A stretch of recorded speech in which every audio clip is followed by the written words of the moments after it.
Les mythes sur la nutrition sportive. Les substances qui promettent d'augmenter la testostérone ne semblent pas avoir de tel effet chez l'homme dès après les recherches.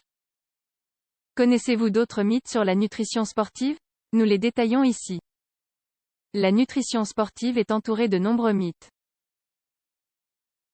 À de nombreuses occasions, ceux-ci peuvent mettre en danger la santé de l'athlète ou promettre des effets qu'ils ne sont pas en mesure de produire. L'avancée de la science démystifie les vieilles croyances pour les adapter aux tendances actuelles. Que devez-vous savoir à ce sujet? Ci-dessous, nous passons en revue en détail certains de ces mythes.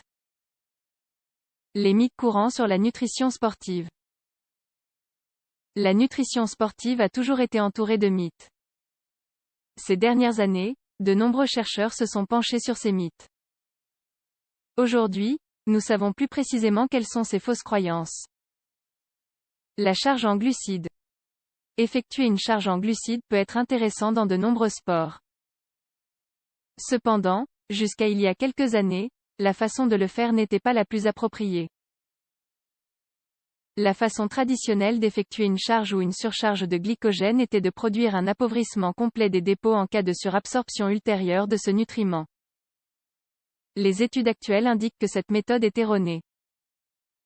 Il n'est pas nécessaire de varier le modèle d'alimentation pour produire une saturation des dépôts de glycogène. Il suffit de réduire la charge d'entraînement et d'améliorer le repos dans les jours précédant l'exercice. Cette découverte facilite la charge en glucides, sans risque de provoquer un déséquilibre calorique et sans compromettre la fonctionnalité musculaire. Les suppléments. Il existe de nombreuses substances sur le marché qui prétendent avoir la capacité d'augmenter les performances sportives. Cependant, peu y parviennent. Un exemple très clair est celui des substances qui promettent d'augmenter la combustion des graisses. Bien qu'une dose adéquate de vitamine C puisse améliorer l'oxydation de ce nutriment pendant l'exercice, selon certaines études, peu de substances ont un impact sur la perte de poids. Parmi les rares substances qui pourraient aider à améliorer la composition corporelle figurent la caféine, la créatine et le HMB. Cependant, l'effet n'est pas miraculeux et leur utilisation doit être encadrée, et associée à une activité physique régulière et à une alimentation saine. Le cas particulier des amplificateurs de testostérone.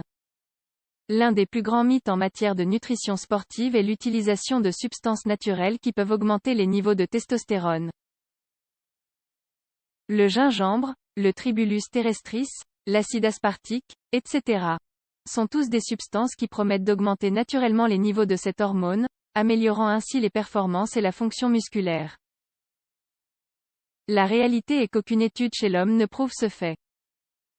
La plupart des études menées à cet égard utilisent des animaux et, dans de nombreux cas, on observe seulement une amélioration de la qualité du sperme.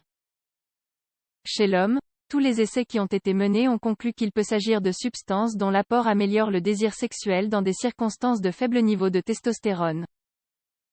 Cependant, aucune relation n'a été trouvée avec la synthèse des protéines, l'augmentation de la masse ou la fonction musculaire. Le moment pour commencer à boire est quand la soif apparaît. La déshydratation commence à se produire avant que le mécanisme de soif ne soit activé, surtout dans les climats chauds et humides. Et la perte d'eau et de sels minéraux peut nuire à la performance et à la santé. Il est donc intéressant de se réapprovisionner en eau régulièrement, avec un premier réapprovisionnement 20 minutes après le début de l'exercice physique. La littérature scientifique souligne l'importance d'une bonne hydratation pour éviter les chutes dans les performances sportives. En outre, dans certains cas, l'utilisation de boissons pour sportifs avec des sels minéraux ou certaines quantités de glucose peut être nécessaire pour retarder l'apparition de la fatigue et, de cette façon, améliorer les performances. Attention aux mythes autour de la nutrition sportive. La nutrition sportive est pleine de mythes qui prétendent améliorer les performances. Cependant, la clé du succès réside dans la planification correcte des entraînements et dans une alimentation variée et équilibrée.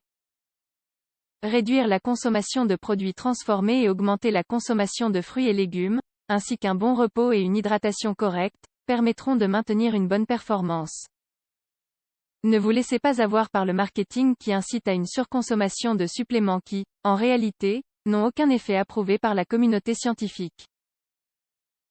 De plus, lors du choix d'un supplément, il est important d'opter pour une marque capable de certifier l'absence de substances dopantes dans sa composition. Gardez cela à l'esprit.